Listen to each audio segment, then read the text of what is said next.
When Lars and the gang at IBIS first invited me, which was not 2 months ago, it was more like 6 years ago, I first came here to discuss these things. We were sort of stuck in that conversation. There is a resource curse. These countries are not getting the real benefits. And we started to talk about some of the remedial actions, if you like. The ITI that I represent was at that time, we didn't have much to show for ourselves. It was a proposition more than anything else. It started to gain some traction. But it's great to be back here to hopefully report a little bit on what that traction is. I think the presentation that Lisa has given us has been a fantastic overview of all the sorts of things that needs to be done. And I guess sort of my starting reflection that I think we should have with us today is, okay, we're no longer identifying the problem. We recognize that there is a problem. We're also starting to have a pretty clear picture of the kinds of things that needs to happen. We need transparency, contract negotiation, capacity support, all various things, dialogue between the stakeholders and so on. Are we having a great impact? And I guess on that one, we have to remind ourselves we have an awful long way to go. We are making progress. We're actually making quite quick progress in terms of shaping, changing policy. Remarkably so. There wasn't much talk about these things when I was here first 6 years ago, so there is a much greater awareness. We have political support in a different way, as has been heard this morning and so on. But we have an awful long way to go in making a real significant impact on the grounds in these countries. So I think that as a reality check is something we have to bear in mind. So my first point is, as I've just said, we don't really need to talk about where things come from. I think that has been pretty clear. But it was out of this, and in particular this report, A Crude Awakening by Global Witness, almost 15 years ago, putting the spotlight on BP. BP, publish what you pay. BP said, okay. The Angolans got livid. The then head of BP said to Tony Blair, you know what, we've tried to go to loan, doesn't work, we need a collective approach. That was, in a sense, the starting shot for the ITI. It is, in a sense, a quasi-multilateral response to publish what you pay campaigning with IBIS and all the other organizations behind the Publish What You Pay NGO coalition. In the early days, the ITI was based on a very simple idea. Okay, let's start to have the BPs of this world report how much they've paid. And in those days, it was particular focus on some pretty hefty contract bonuses, signature bonuses, which were often left unaccounted for. In fact, they very often didn't reach the countries at all. Let's reconcile that. Let's verify those bonuses with what the government says that they receive. And then you would get, like in the case of Norway, an EITI report by someone independent, in this case by Deloitte, and you get a list of all the operators in Norway, how much the companies say they've paid, and how much the government says they've received, and if money has gone missing. And that was a great start. And it meant that we could forge a coalition around something very concrete, focused. We locked into a process.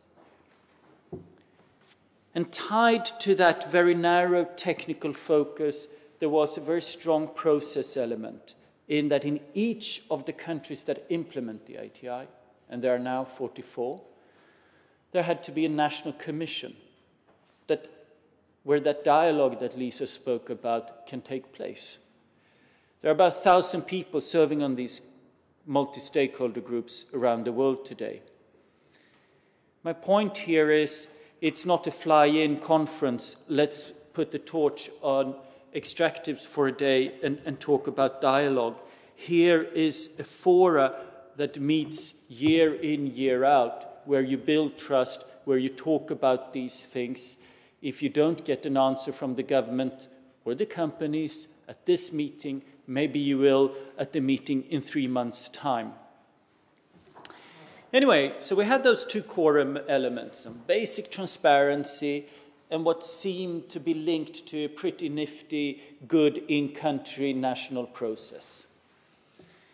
And then, a couple of years ago, expectations had moved on. We started to see more campaigning. There was more legislation about reporting.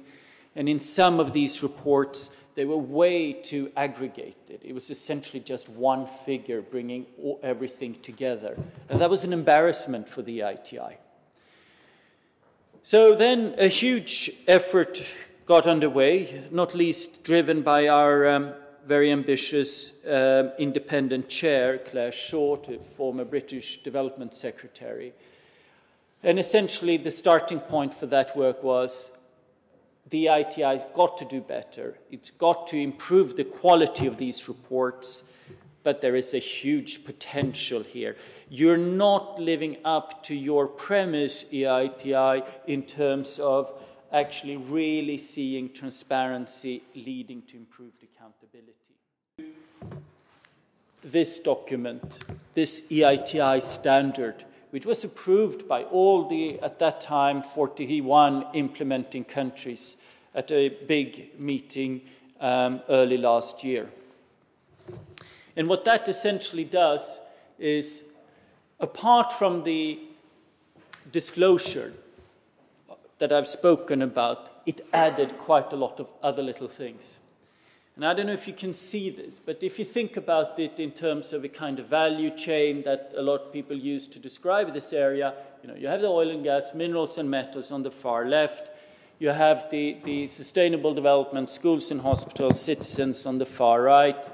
You have a licensing phase, monitoring, production, tax collection, and then the government spending. So it's the company disclosure, government disclosure. Those were the two core elements. And as I said, the new standard contains a bit of quality improvement there. More broken down information. Each company has to report its payments in all of the countries that implement the ITI. But what was new then? One is that the ITI now encourages contract transparency. So you say, oh, you only encourage contract transparency. Be careful there. It's a clever encouragement. It says, if you're not going to publish your contracts, please explain why. That changes the burden of responsibility. It is quite hard politically to explain why you are against transparency. And remember, we are not a campaigning organization. We have companies like Chevron on our board. Remember, ExxonMobil is not a company famous for embracing contract transparency. They have put their name to this. I think that's a sign of progress. That's a sign of that a multi-stakeholder collaboration like the ITI is not a feeble, lowest common denominator by assumption. It can provide leadership. It can take policy where policy has not been before, where laws have failed or where purely voluntary things have failed. If we are smart in how we use our consensus, we can push it that way. And I think that the new encouragement of contract transparency is an illustration of that. There's also more requirement on data production, on state ownership, on transit payments. Lisa spoke quite a bit about CSR, corporate social responsibility, and here there are also new provisions. The new standard says if these are mandated, so if a government says you have to put aside $20 million every year to CSR around your facilities, then it has to be reported in these reports. And CSR things might not often be a huge amount of money, and as often said, the best thing you can do is just to make sure you pay the right taxes. But it is something that is often vulnerable to corruption. It's something that is often vulnerable to political interference, and it's something that often has a huge symbolic and can have a huge value for some citizens. So it does matter about CSR things. It is important to bring further transparency about these things. And if they are not mandated, these payments, they are also encouraged again to be included in the ITI reports. Let's look a little bit at what has happened around the world in these 44 countries. And I guess one of my key messages today is, let's not forget things like the EITI are tiny parts of a kind of big data revolution. Information is becoming available in all areas all over the world in a very quick way. And the key challenge then is, of course, to make sure that we can make use of it, to make sure that we have practically meaningful transparency. And that's why I'm showing this picture of some infographics from Nigeria on where the money, how much money it is, part of government spend, and so on, so forth. And here, I guess I have one clear recommendation to those from civil society or interested in their view. Been very good in this area at campaigning for more legislation, for tougher EITI, for this and that and so on. And that has been hugely important. But we now need to make sure that we have the capacity to use it. It is, as a campaigner said recently, we really got to smarten our act here. Otherwise, we have a false victory, unless we can now also start to use. How many of these EITI reports are used? Not many. It doesn't mean that they don't have value as a starting point, but there is actually a lot of interesting data that can be turned into policy, to recommendations, to campaigning, to questions in parliament, to media discussion, and so on. But there is a tendency to shy away from that. It seems heavy, difficult, don't know how to do it. But I don't trust the companies, I don't trust the government, so I'll continue to pester them for more information, for the information I don't see. And maybe they should provide more information. But we've got to be a bit careful. In Mongolia, the report reached 1,200 pages. We'd clearly lost the track of what was relevant and important. This is a massively important conversation in Mongolia, and we managed to head off in a way that wasn't particularly practically meaningful. This is what the ITI reports are starting to look like. This is from Trinidad and Tobago, and it is, of course, just the front cover is much more appealing than this one, making sense of TNT's energy dollars. And it continues in this way with a lot of these kinds of figures. It's easy to grasp. And here I have another little recommendation. The donor community, of course, has its countries it loves. Everyone wants to work on Guinea-Conakry, who had some nasty dictators in the past, and now a benign government. Let's try to help them against some big companies. We want to work on Ghana and a couple of other countries. And they need help. But we've got to be careful. There are many countries that need civil societies and donor help that may not be quite as attractive and sexy and so on, that might have dwindling resources, so it's not quite as future interesting, but where the nation's dependence is just as bad. And Trinidad and Tobago, I would argue, is one of those countries. It's also really interesting with countries like that because you have a huge, well-educated, upcoming young middle class who cares. If you go out on the street in Guinea or Timor-Leste and so on, the awareness is not there, and you know, education isn't there. I'm not saying one shouldn't work in those countries, but there is an interesting aspect with some of these growing young economies and the kind of resonance that you can find in citizens and the kind of engagement you can reach relatively quickly in such countries. Here is a bit more from the TNT report. All right, the following pages are a couple of illustrations of these sorts of new things that are coming through with this new EITI standard. And one of the reasons why we got the standard through is that it largely built on good, if not best practice around the world. We would never have been able to have sold it otherwise. Just a little bit on what you can easily find on the internet from Norway about the various licenses. And that sort of information is now being encouraged around the world. The Liberia EITI, they are using their website to also publish key contracts. Again, many of these contracts cannot be read and understood, but it does a huge amount in terms of building trust, in showing which direction the government is going in. This slide on its own, shot from the internet, is really significant. And it is remarkable how quickly this contract transparency trend is spreading from country to country.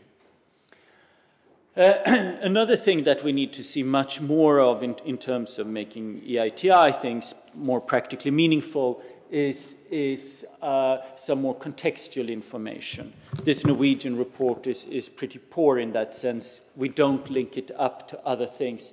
We have to make sure that we integrate these things, that we stop having a sort of fancy-pantsy EITI as something separate and much more embedded in government systems. Integrate part and parcel of how business is simply done in these countries. And therefore, we need to link it much more to other information sources within governments and explain how these figures relate to overall economic growth, private sector development, and so on and so forth. Another area that we're seeing more of as terms of this contextual information is countries provide the legal framework. And it sounds rather basic with just a page listing the relevant legal sources, but it can be a nightmare in many countries. And it's the kind of transparency that is critically important, not least when one tries to grapple and understand with newly negotiated contracts. Production data, here's another one. Again, really important that we start to see it coming. And this is on hard rock stuff. We need to start to really, a big challenge is to, on the hydrocarbon side, start to run production data against revenue data from things like the EITI. Again, I think we don't need to focus a lot today here on why all of this is good, but let's maybe quickly remind ourselves a little bit. I think that in countries like Ghana, to look at the first point, this managing of expectations is really critical. We've seen that in Ethiopia, in Kenya, where there are new fines and expectations shoot up, and the government doesn't stand a chance in hell of managing these expectations. And it's a sort of self-evident argument for transparency, but still really important. One needs to be clear, communicate precisely what's going on and how these windfalls over time can benefit. And therein lies a huge challenge. And I think this is also would be one of the strongest reasons that we have discussed when we've had contact with colleagues from Greenland, that this is a really important aspect for why we think that Greenland, with or without Denmark, is implementing the EITI. In post-conflict environments, building trust, and as a head of state once said to us, we said to, it was Ellen Johnson Sirleaf of Liberia, we said, you know, to attract foreign direct investment, and she sort of interrupted and said, no, it's to attract quality foreign direct investment. That is why we're engaging in these longer-term things. In complex country sectors, such as in Nigeria, DRC, and Kazakhstan, simply being a diagnostic tool, finding out who's doing what and tracking the money. And there's a really interesting challenge with, in particular, the DRC and Nigeria. There are 55 people working at Nigeria EITI in Abuja, 40 people work at the EITI in the DRC.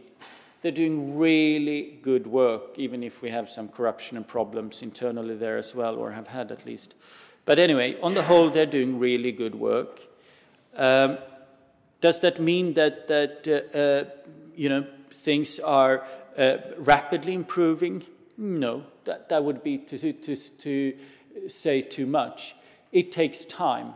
And of course, during that time, during the journey, you will see a lot of dirt coming up.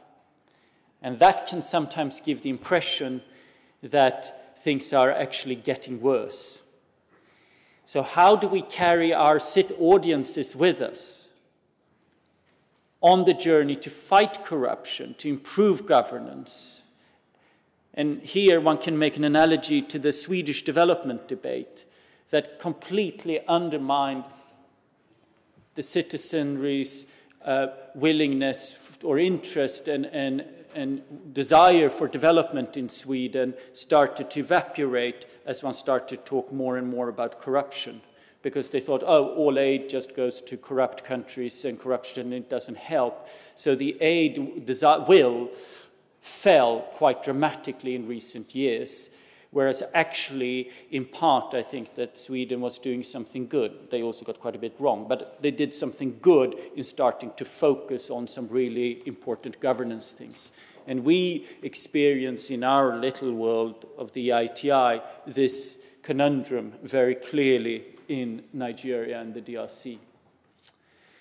Chad, again, as an example, really just starting to be a diagnostic, finding out, starting to sort things out, what further reforms needs to be done, and so on. And then, lastly, in countries like Norway, can facilitate access to information in a simple and comprehensive format. I think my main point here would be, don't look at all OECD countries in one single way. Now with the UK, the US implementing the ITI, we are quickly learning that there are many different good reasons for why OECD countries also ought to be doing this. Not just a matter of sending an international signal, but there are some things that needs to be improved in many of our own countries.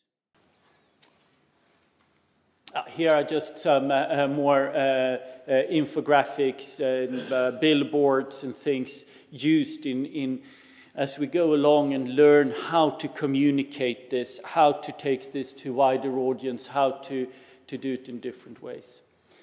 Just a little bit of statistics. So I mentioned there are 44 countries. I mentioned some of which they are, there it says 120. There are now just under 200 of these CITR reports, $1.2 trillion worth of taxes and royalties have been churned through these and been made transparent for the first time in many cases. What's my point about bragging about size? It's that we are, in a sense, getting to a critical mass. We're starting to learn a little bit how to use this and how to compare, how to package it better, how to learn. But as I said, the real answer, if we're going to be successful, lies in the extent to which we're managing to use this new standard as a platform for progress. The ITI is, of course, multi-stakeholder, as I mentioned, both internationally with its own board, with everyone represented, and in country with operators and civil society represented. And that has been a very important aspect of the EITI. And I guess that one lesson or recommendation or observation here is something like the ITI. It actually takes just about all stakeholders out of for a better word, but the cliche, but their comfort zones.